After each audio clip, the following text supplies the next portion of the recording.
नमस्कार, आप देख रहे हैं आरएडी न्यूज़। मैं हूं योगेश चक्रवर्ती। कहते हैं राजनीति में वही सक्सेस होता है जो ज़मीन से जुड़ा होता है, यानी कि उसकी पारी काफ़ी लंबी होती है।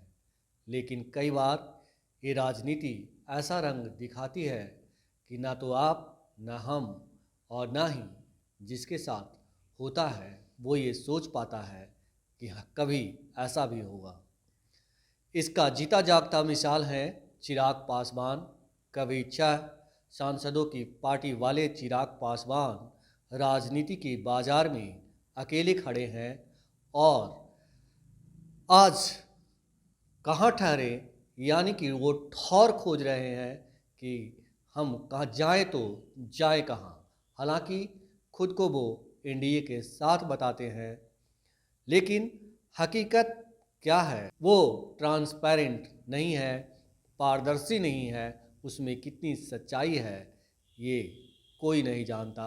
बस अटकलों और अफवाहों और अनुमानों पर उनकी राजनीति चल रही है। लेकिन चिराग पासवान अकेले हैं लेकिन डटे हुए हैं। आज इसी मसले पर हम बात करेंगे कि चिराग पासवान आगे आने वाले दिनों में उनके साथ क्या कुछ होने वाला है, किस तरह वो अपने तमाम चुनौतियों से निपटेंगे। हमारे साथ वीरेंद्र यादव न्यूज़ के संपादक वीरेंद्र यादव जी हैं। आइए उनसे जानते हैं कि जो चिराग पासवान की मौजूदा स्थिति है कैसे देखते हैं आप। चिराग पासवान रामविलास पासवान के पुत्र हैं। रामविलास पासवान कभी दलितों के, खासकर पासवानों के बड़े नेता थे। आज लड़ाई इसी बात की है कि असली पासवान का नेता कौन है। चिराग पासवान जी का भाई पशुपति पारस या पासवान जी के बेटे चिराग पासवान। आज लड़ाई इसी बात की चल रही है। यदि चिराग का सवाल है तो ये कहाँ हैं। दरअसल जो अभी खुद कहते हैं हम एनडीए में हैं, इन्होंने कभी खुद को एनडीए से बाहर नहीं आना। बिहार में चुनाव लड़े थे लोक विधानसभा का नीतीश के खिलाफ में, उस दिन भी कहते थे हम नीतीश भाजपा का हनुमान है, अमित शाह का हनुमान है, नरेंद्र मोदी का हनुमान है। तो हनुमानगिरी इनकी आज भी चल रही है। लेकिन जो एनडीए का जो बात है कि एनडीए में है या नहीं है, तो एनडीए या महागठबंधन कोई लिखित समझौता नहीं है, कोई कागजी समझौता नहीं है। ये एक मौखिक सेटलमेंट है। ये इसका कोई लिखित प्रमाण पत्र नहीं होता कि भाई ये फलना एनडीए गठबंधन के हैं या महागठबंधन के हैं। ये शाम को मौखिक है कि आज आपके साथ हम ये है, अब कल उनके साथ चले गए। तो महागठबंधन या एनडीए एक मौखिक समझौता है। इसमें कौन कहाँ है बहुत मायने नहीं रखता है। मायने ये रखता है कि उस गठबंधन के साथ रहकर उनको क्या फ़ायदा या नुकसान हो रहा है। तो चिराग पासवान आज जो एक सांसद की पार्टी है, एक सांसद के नेता हैं, लोकसभा में अकेले नेता हैं, अगले विधायक सांसद भी हैं। तो उनका कि हमारी अपनी सीटें जो जमुई की है, अगली बार हाजीपुर से जाएंगे कि जमुई से लड़ेंगे कुछ तय नहीं है। लेकिन उनकी कोशिश है कि हाजीपुर जो पिताजी की सीट थी परंपरागत, उस पर कब्जा बनाए रखें, उस पर चुनाव के लड़े जीते। उसमें उनको एक सीट की, अब उनकी पूरी पॉलिटिक्स एक सीट के लिए हो गई है। तो एक सीट के लिए क्या क्या करेंगे वो अभी तो देखा जा रहा है। धीरे धीरे देखिए, अभी उनको सरकार ने दिया है, सुरक्षा दे दी है, बड़ी सुरक्षा, जेटी श्रेणी की सुरक्षा, तो सुरक्षा बढ़ा दी है। लेकिन सुरक्षा बढ़ने के साथ क्या उनका कद भी बढ़ गया पॉलिटिकली, ये नहीं लग रहा है फिलहाल हमको कि उनका कद बढ़ा है। सुरक्षा जरूर बढ़ गई है, पॉलिटिकल कद में कोई इजाफा दिखाई नहीं पड़ रहा है उनका। कहा जा रहा है कि जो बीजेपी है वो ये मान चुकी है कि पशुपति कुमार पारस, जिनके नेतृत्व में एलजेपी अभी काम कर रही है और एलजेपी के वो नेता हैं, मंत्री हैं केंद्र में, उनकी औकात को जान चुकी है कि ये आने वाले लोकसभा चुनाव में हमें फ़ायदा दिलाने वाले नहीं हैं। असल जो पासवान का वोट है वो चिराग के पास है और चिराग को इसीलिए भाव दिया जा रहा है, जेट श्रेणी की सुरक्षा दी गई है। और कहा जा रहा है कि आने वाले दिनों में केंद्रीय मंत्रिमंडल में जब भी मंत्रिमंडल का विस्तार हो उन्हें जगह मिल जाएगी और बिहार में उनके कंधे पर रख कर के बंदूक जो है नीतीश पर निशाना साधा जाएगा। तो ये तमाम चीज़ें हैं। इसे आप कैसे देखते, क्या सचमुच वो मंत्रिमंडल तक पहुंच जाएंगे, जो चाहेंगे वो कर लेंगे? देखिए, आप कहिए चुनाव का अंतिम साल है, अगले साल मई में चुनाव होना है, ये फरवरी आने वाला जरूर खत्म होने वाला है। तो हमको नहीं लगता कि सरकार का विस्तार होने वाला है, उसकी अब कोई ज़रूरत नहीं है। सरकार का विस्तार होता है आधा फेज पे होता है, अब सालों बच गया है, इसलिए सरकार में विस्तार होने जैसी कोई बात लगती नहीं है हमको कि सरकार विस्तार होगी, इसलिए सरकार में शामिल होने की कोई संभावना ही नहीं है। सवाल रहा कि मतलब उसकी उनकी उपयोगिता क्या होगी चिराग पासवान की, तो निश्चित रूप से एक बड़ा वोट बैंक है पासवानों का। उसके नेता फिलहाल तो दिखते हैं कि वही हैं। अब कितना घेराबंद कर पाते हैं अपने वोटों को, अपने आधार का, वो कितना बांध के रखते हैं, ये बड़ी चुनौती उनके लिए है। लेकिन उनकी जो शैली है, जैसे कल हम चर्चा कर रहे थे तेजस्वी के बारे में, ठीक शैली इनकी भी है। दोनों की कार्यशैली में कोई अंतर नहीं है, क्योंकि दोनों की अपनी कोई ज़मीन नहीं है। पिता के ज़मीन की पॉलिटिक्स कर रहे हैं, तो न तो समाज की समझ है न जात की समझ है। तो उस स्थिति में जो क्या कर पाएंगे, समाज को कैसे जोड़ पाएंगे, इस पर इनका कोई रणनीति दिखती नहीं है। क्योंकि आप देखिए तो कभी भी पासवानों की बात नहीं करते हो। कभी पटना में आएंगे तो हाई फाई सुरक्षा व्यवस्था के बीच आएंगे, कुछ खास लोगों से मिलेंगे, फिर लौट जाएंगे। तो जिस जाति की आप पॉलिटिक्स करते हैं, जिस जमात की आप पॉलिटिक्स करते हैं, अगर उसके सरोकार के साथ, उसकी ज़रूरतों के साथ, उसके अन्य अपेक्षाओं के साथ अगर आपका सरोकार नहीं है, संबंध नहीं है, तो उस संबंध और सरोकार कितना लंबा चलेगा या प्रतिबद्धता कितनी लंबी चलेगी, इसमें बहुत कुछ निकल सकते हैं आप कि पासवान के नेता वही बने रहेंगे। क्योंकि उनकी कार्यशैली में कहीं नहीं दिखता कि वो पासवान है और पासवान के प्रति उनके कोई मन में हमदर्दी है। पिता के प्रति पासवानों का जो श्रद्धा भाव है, संवेदना है, वो ठीक है अपनी जगह पे, लेकिन संवेदना के अनुकंपा के बल पर कहीं खींचेगा बैल, तो ये हवा भर के नहीं चलेगी पॉलिटिक्स। तो अनुकंपा वाले नेता हैं, हवा के झोंकों से पॉलिटिक्स नहीं चलती। लेकिन जो कहें कि वोटों का ध्रुवीकरण जो करवा सकता है पासवान वोटों को जो डलवाने की क्षमता रखता है, आप किसी पार्टी के पक्ष में, किसी नेता के पक्ष में, वो पशुपति कुमार पारस के पास है या चिराग पासवान के पास? ये पशुपति पारस तो कहीं है ही नहीं। वोट के बाजार में, वोट का औचित्य पे जो वोट होगा चिराग पासवान के नाम पे ही होगा। अब मान लीजिए जहाँ कोई उम्मीदवार नहीं होगा, पासवान को देगा, पासवान मान लेगा नेता इनको। लेकिन सवाल है कि भाजपा लास्ट में किसको चुनती है, चिराग पासवान जी को या फिर पशुपति जी को? भाजपा को चुनना है या दोनों को मिला के चलती है। कुछ सीटों पर तालमेल के भतीजा वहाँ चाचा वहाँ कर लेंगे, लेकिन वोट का थोक दुकानदारी है ना पासवानों की। लोजपा के नेता चिराग पासवान के पास में ही है, पशुपति के पास में नहीं है। इसलिए भाजपा की कोशिश होगी चिराग को जोड़ कर रखें हम, कि कुछ देर तत्काल सरकार में मंत्री बना लें, कोई बड़ा पद दे दें। वो कुछ नहीं होने वाला फिलहाल।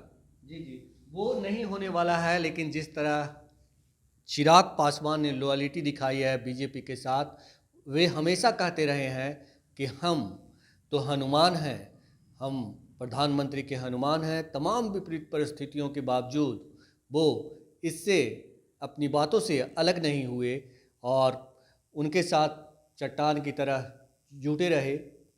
देर सवेर ही उन्हें लॉयल्टी का फल थोड़ा बहुत जो भी मिला। पार्टी टूट गई, लेकिन कहीं ना कहीं उनको अब ये मिल रहा है, जेट श्रेणी की सुरक्षा मिली और मंत्रिमंडल विस्तार हो ना हो, लेकिन कुछ मतलब ये तो संकेत जरूर मिल गए हैं कि आप हमारे साथ हैं। ये बताइए कि लड़ाई जो पार्टी की लड़ाई है कि लोक जनशक्ति पार्टी का असली नेता कौन, तो आपको लगता है कि ये आने वाले लोकसभा चुनाव से पहले ये साफ हो जाएगा कि लोक जनशक्ति पार्टी का असली नेता कौन है?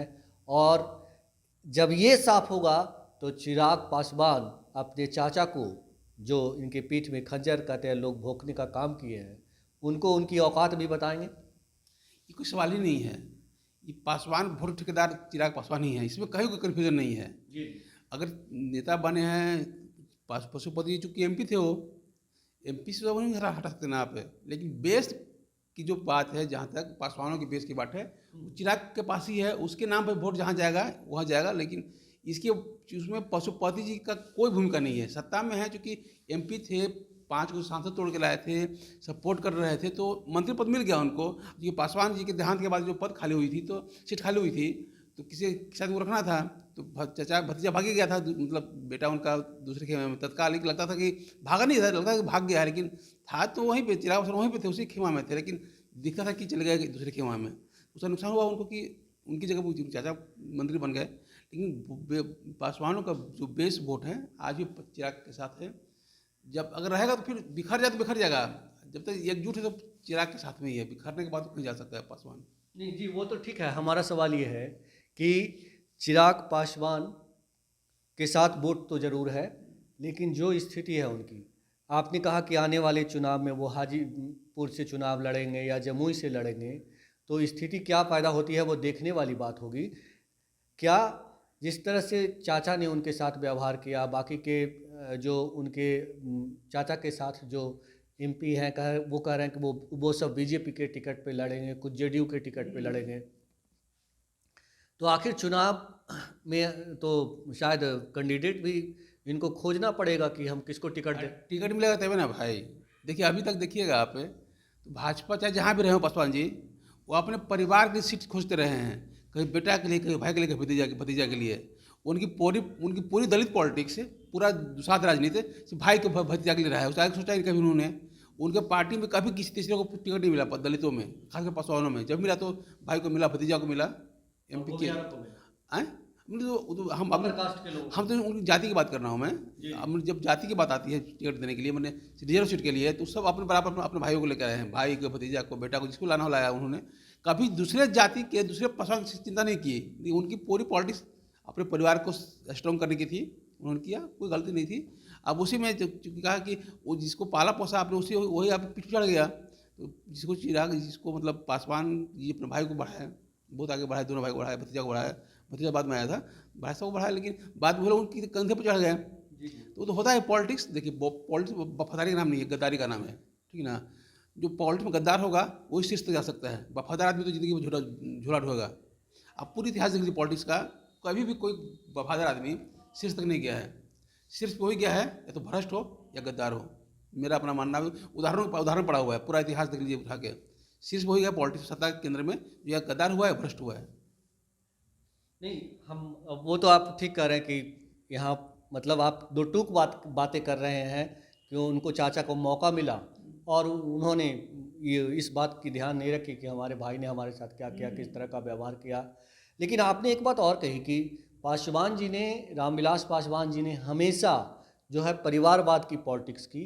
पासवानों के लिए मतलब उनके पास जगह नहीं था कि किसी पासवान को हम टिकट दे दे ताकि वो भी एमपी बन जाए और काम को आगे बढ़ाए, जो पासवान समुदाय है उसको आगे बढ़ाए।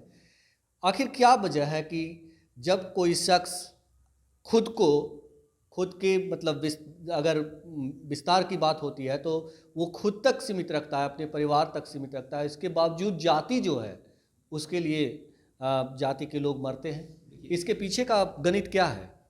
सबसे बेहतर उदाहरण है आपको बिहार के संदर्भ में। परिवार को क्यों चाहता है? वजह Nitish Kumar versus Jitan Ram Manjhi, Nitish Kumar versus RCP Singh, Nitish Kumar versus Upendra Kushwaha. Nitish Kumar ने 3 लोगों को आगे किया, बड़ा पद दिया। एक को मुख्यमंत्री बनवाया, जीतन मांझी को लंगी मारती है। दूसरे को केंद्रीय मंत्री बनवाया, राष्ट्रीय अध्यक्ष बनाया, सब कुछ किया उनके लिए, उन्हें एमपी बनाया, सब कुछ किए, लंगी मार चल दिए। तीसरे उपेंद्र कुशवाहा लंगी आने के लिए लगे हुए हैं। इसलिए लोग नहीं बढ़ाते कि देख लीजिए जीतन राम मांझी को, देख लीजिए आप आरसीपी सिंह को, देख लीजिए उपेंद्र कुशवाहा को, तो कम से कम दिखाई पड़ता है ना कि मुलायम सिंह का बेटा तो पार्टी बाप के प्रति वफादार है, लालू जी का बेटा बाप के प्रति वफादार है। तो वफादारी का जो प्रतिबद्धता है ना, वो परिवार से ही आती है। इसलिए कभी भी कोई आदमी अपने परिवार से बाहर को नहीं आगे करना चाहता है। क्योंकि उदाहरण नीतीश कुमार है, जब भी किसी को बाहर से लेके आए, सबने उनको धकेलते हुए आगे बढ़ लिया या आगे रास्ता बदल दिया। तो ये जो राजनीति में परिवारवाद की बात होती है तो ये एक तरह से बेईमानी हो जाती है। बेईमानी क्या है कि व्यवस्था यही है, मतलब प्रैक्टिकल यही है। अब बोलते रहे कि भाई नीतीश कुमार जी ने लालू जी को बहुत बोला कि परिवारवाद करते हैं, परिवार करते हैं। इन्होंने एक प्रयोग भी किया कि भाई बहुत गरीब आदमी जीतन राम मांझी को मुख्यमंत्री बनाया। जीतन राम मांझी ने क्या किया? उन्होंने वफादार अपनी जाति के आदमी को, अपने जिला के आदमी को पहले पीएस बनाया, बाद में एमपी बनाया, बाद में राष्ट्रीय अध्यक्ष बनाया और लात मार के चल दिए। वही इनके बिना मन के केंद्रीय मंत्री बन गए, क्योंकि राष्ट्रीय अध्यक्ष थे, उनके हाथ में सब कुछ था। उपेंद्र कुशवाहा जी को तो 3 बार वो सत्ता में भेजे, सब विधानसभा में भेजे, परिषद में भेजे, राज्यसभा भेजे। मैंने हर बार मौका दिया उन्होंने कुशवाहा जी को, और हर बार वो लंगी मार के चलते बने। अब फिर अगली बार तीसरी तैयारी में लंगी मारने के लिए। आदमी दूसरे भरोसा कैसे करे? पासवान जी जानते थे कि तीसरे को लाएंगे तो ही करेगा। भतीजा को, चाचा के भाई को हिलाए ना, बेटा को थकिया दिया ना, भाई वो है तो भाई वो नहीं, बेटा को छोड़ रहा है, बाकी किसी को किसी को करेगा भरोसा? तो राजनीति में ये जरूरी है कि आप अपने परिवार को बढ़ाइए ताकि आप सुरक्षित रहिए। आप आपका विरासत बचे पॉलिटिकल, इसलिए परिवार को आगे लाइए, लोग इसलिए सर्वाइव कर रहे हैं। अब देखिए जितनी लोकल पार्टियाँ हैं, क्षेत्रीय पार्टियाँ हैं, सब का बाप का पास बेटा हुआ है। बिल्कुल बिल्कुल। ये बताइए कि चिराग के संदर्भ में क्या आपको ये लगता है कि आने वाला जो लोकसभा का चुनाव है वो टर्निंग पॉइंट होगा उनकी राजनीति के लिए? अगर इस बार वो किसी प्रकार का चूक होती है उनसे या चूक जाते हैं तो उनका राजनीतिक भविष्य खत्म हो जाएगा? पॉलिटिक्स में कभी ख़त्म नहीं होता कुछ भी यहाँ पे, कि ये चुनाव हार इनका पॉलिटिक्स खत्म हो गया।